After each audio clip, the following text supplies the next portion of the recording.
Hey, what's going on, folks? This is Dimitri back again. In this video, we're going to discuss what I wish I knew before I started investing and investing my first $10,000. Oh yeah, so if you're in there, if you're in that group, man, congratulations. So, and now we're in the step and we're at the place, or if you're not in this place, which you still want to check this video out and learn it, what's going on, how to do it, and like to avoid those mistakes before, if you want to invest and start investing even $1,000 and things like that. So even less than that before I start investing concept, and we're going to discuss that, and you will know which one is better, what needs to be done better for your investing journey, for my investing journey, so that we can benefit both from what I've learned, and you guys can learn as well. And you can share in the comments below what you have learned if we have not covered this thing in the topic here. So let's get into it. So before I invested, and I got my notes here. So before I started investing in $10,000, I read a few blogs, few articles and things like that. So I thought, I was like, hey, you know what, I'm good to go. No, but today I'm sharing exactly what you need to know. So time in the market, that's number one thing in the first section we're going to discuss here today. So time in the market is more powerful than timing the market, right? So we discussed this previously in the previous videos here, so in this channel. So by the way, like and subscribe down below, so that will help me a lot, and thank you again, guys, for doing that. So but timing the market is very dangerous thing to do. Basically, when I first started learning and invested, I wasted energy, a lot of money, and well, not a lot of money, but I wasted a lot of energy and nerves and everything like that. So buying in the perfect time, especially like, oh, you know what, so, and a lot of folks like telling me, especially actually in the real estate world, like, hey, you know what, hey, this is the wrong time, you gotta wait and things like that and all that.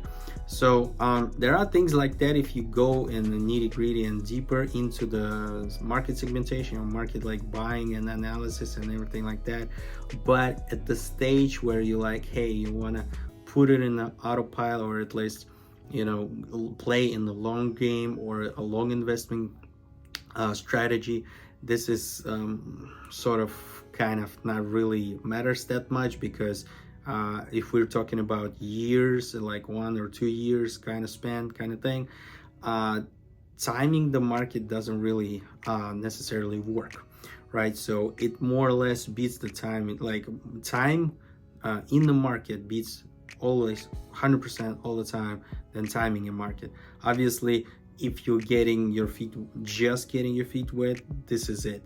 But if you're like very professional, you're in there and all that, so like you're in the option trading and all that, bulls and calls and all that, puts and calls and all that, so kudos to you. So, and timing the market would be very much your alley and everything like that. So I personally don't do that, so I do not advocate for that. But if there are opportunities, and it's rare, but there are opportunities that when timing the market can actually really work, and a lot of people make a lot of money on that. But since I'm more professional in time in the market, so kind of segment, so to be on the long-term strategy, because I like my sanity, and I don't have capacity for doing timing the market part. So I just like to promote that kind of thing in the sense of stability and long-term investment and things like that. So because I believe kind of in the business strategy and the business type of situation, because get a quick money thing, I don't believe so, because business needs to grow and things needs to grow, and just almost everything in life needs to grow and mature and put the roots in, so to speak, and things like that. So I'm kind of coming from that background, and when you doing like one-time deal and quickie and all that, so it doesn't work for me personally. So the first section, right, so that we're talking about right now is I'm advocating for time in the market situation is more, and approach of that is more powerful than trying to catch that perfect situation. Why? Because, well, first of all, it's very almost impossible to catch that unless you pretty much know everything about the market, which not a lot of people do, but and tying the certain situation, certain speculation, and geopolitical news and everything of that nature, that 100% gonna attract that changes of that. So, and then especially with the logistics and all that, so especially like today, folks have, there are changes that happen from United States approach and things like that. So you pretty much, if you didn't heard about it, so there's like situation going on with tariffs and all that. So that's another example that kind of does that situation, does that approach, and basically affects the prices of the stocks and things like that in the market. And we're talking about the market, more stocks in that situation rather than like real estate. Real estate not less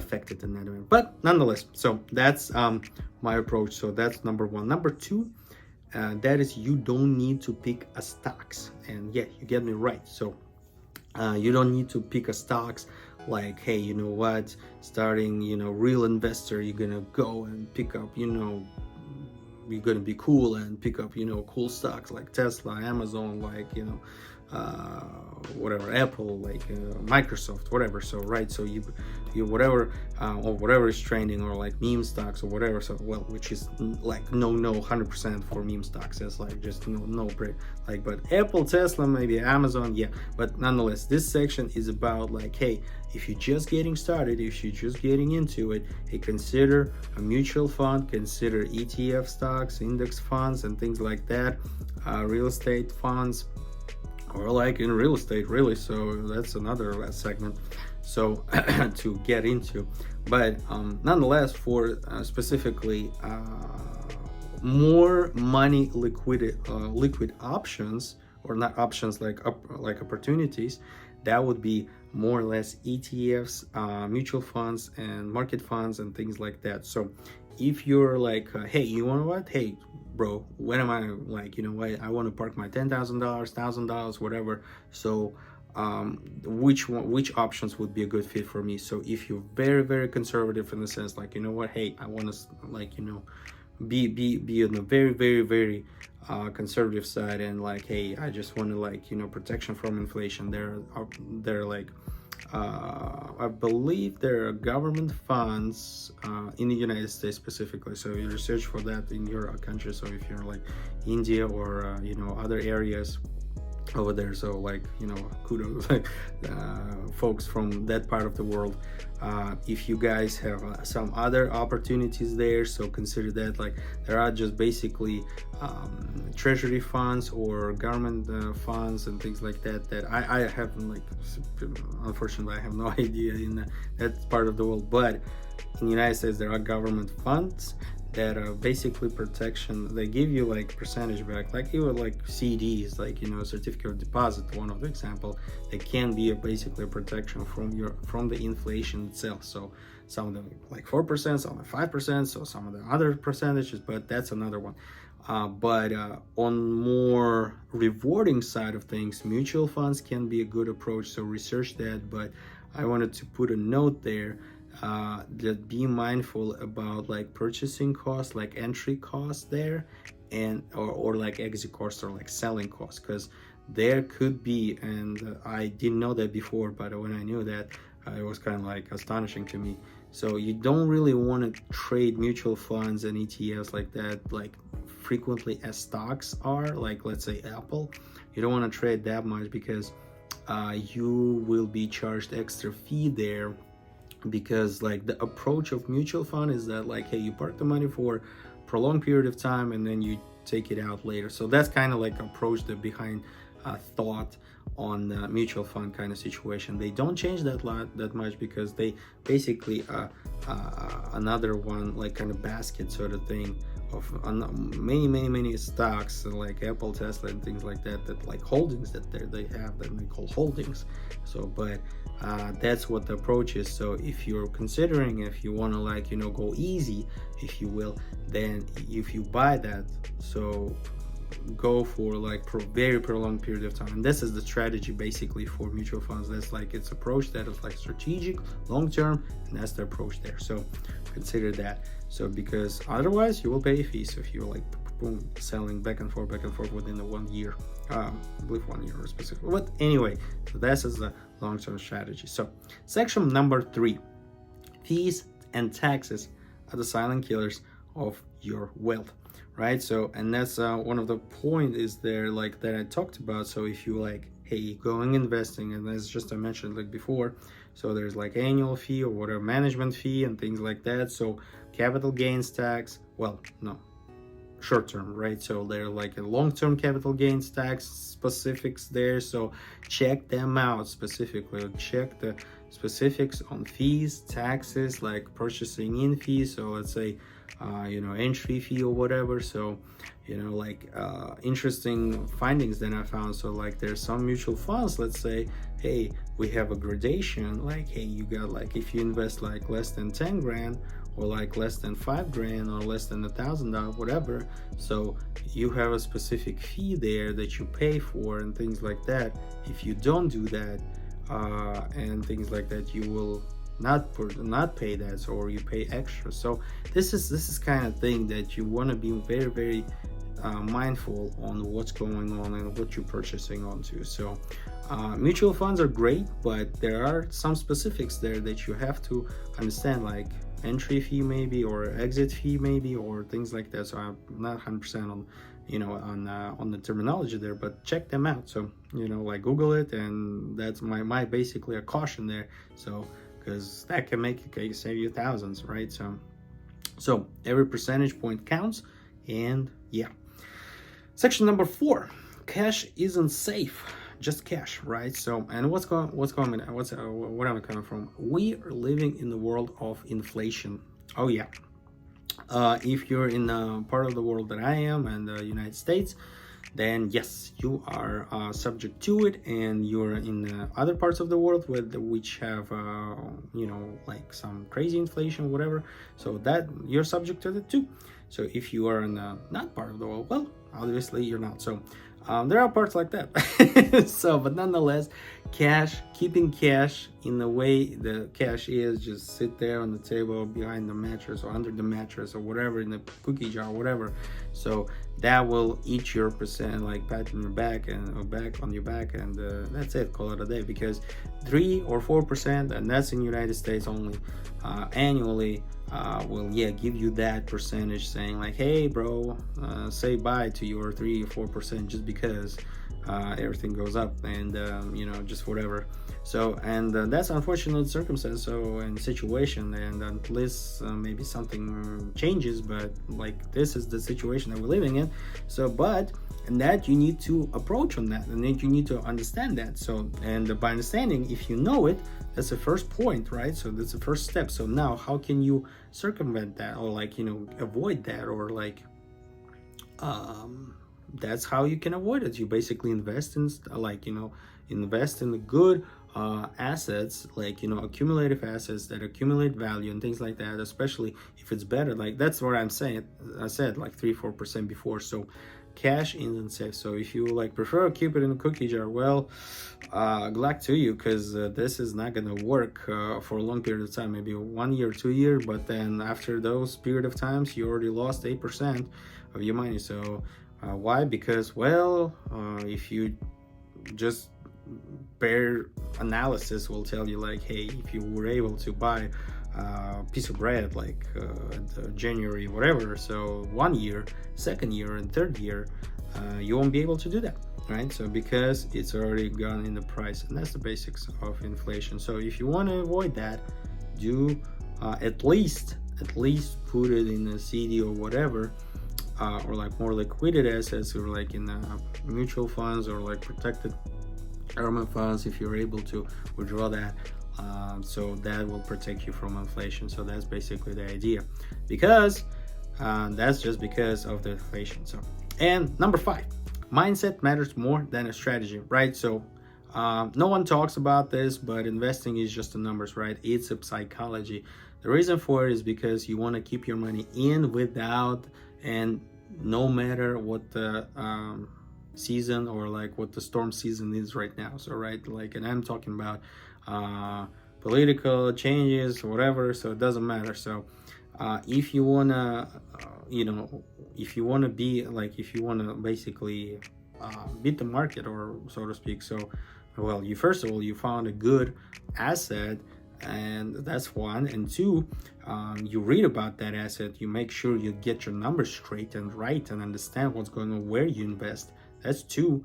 And then you keep that money in there. If you actually decided to go in there, you put your money into it, because it has to cook there, it has to marinate there, like, or that's what I'm trying to, and I like to say those words, because like, every good cook will tell you like, hey, you know what, if you want to go make a good kebab or make a good whatever, you have to marinate some meat, and you want to do it a long period of time. And if you want a really good one, you want to make it right.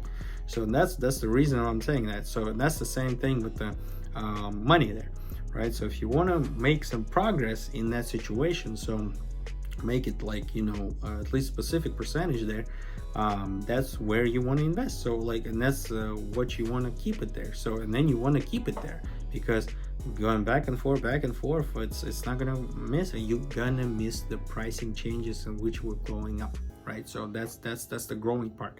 So especially when you sell. So when you sell, that's every single day you're like ticking thing. So let's say like, you can approach this. So take like 3%, 4%, whatever your inflation is. Let's say this, just based on inflation, divide that by like 365 days a year, right? So that percentage, that amount of percentage of money, that will like just basically lose value every single day. That is not doing any, that the money is not doing anything that day, you lost that percentage of money, right? So like, just basically just because there's no changes. So in mindset, so if you like consistently invest, what can I say, how can I stay disciplined? So decide that, and that's where the budget comes in, that's where all those things that we talked about before comes in. And it's like, hey, you know what, hey, this is the amount of money that I can invest, set aside, and every single month, every single paycheck, you do that, you aside that,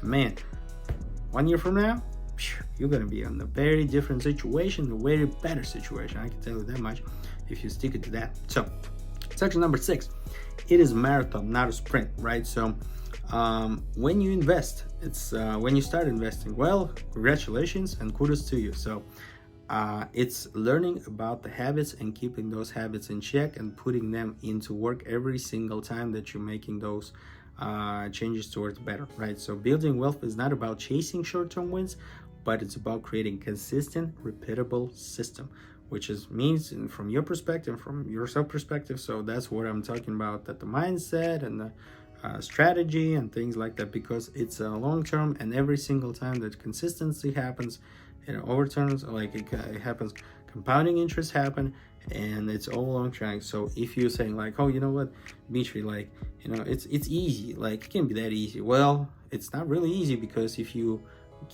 doing it for a long period of time and you actually remember that doing that, so you can put it in your reminder, whatever. So if you do like watch whatever, Apple Watch, whatever, so that will be happen to you. So that's basically what I'm trying to get into, right? So what I'm trying to say, so if I go back, right? So if I go back, I'll tell myself, hey, you know what? Stop predicting the market, because you cannot predict the market ever. So focus on the time, consistency, and low cost, right? So lowering your cost. Focus on time, consistency, and low cost, right? So let compounding interest do your job. Stay consistent, and every great portfolio starts small, because mine started small. Like, hey, I'm telling you this much. Like I was like, hey, how does this thing work? So I'll start like $1. It's like, all right, that makes sense. All right, $2, and then $3, and yada. And then I was like, all right, so I'm kind of getting hands into this. So that's how it started, right? So, but like, right, so if I didn't do those steps before, I wouldn't invest my current amount of money right now, because I wouldn't have that understanding, I wouldn't have that processes, I wouldn't have that like assurance that, like, you know what, hey, I built some trust with this company, I built some trust with this brokerage thing, and we can go and do this. And this is important to find a good brokerage. So right, I gave you some of them before. So I personally use Fidelity, and no promotion or anything. So Fidelity, you can do Chase, some use Vanguard. So that's just basically that comes to mind right now to me, right? So, and there's no promotion, but those are good brokerage houses that you can consider. You know, some like I use Robinhood. So far I didn't have any problems, but I heard some news going on, but obviously can be true, can be not. So it's things like that. But so from Fidelity standpoint, like I used it, so it was great. So some people use Vanguard, so that's great. So that's just, but just consider and research those things. So just basically that's my main point. So do the research homework. So that's important. So now, if you find this helpful, so thank you guys for watching again. So drop in the comments below how do you guys invest during inflation and during the downtime that we folks have, like in some part of the country, in some countries. So yes, well, there is some drama going on, but nonetheless. So thank you guys again for watching. Drop in the comments below what you guys think. So, and let me know how you invest during inflation time. Well, inflation time is every time. So, but without losing sleep, that's important, right? So stay smart, stay consistent, and thank you guys again for watching. So see you guys in the next time, and keep your money working for you. So otherwise inflation will eat you up, or eat those up. So see you guys next time. Bye bye.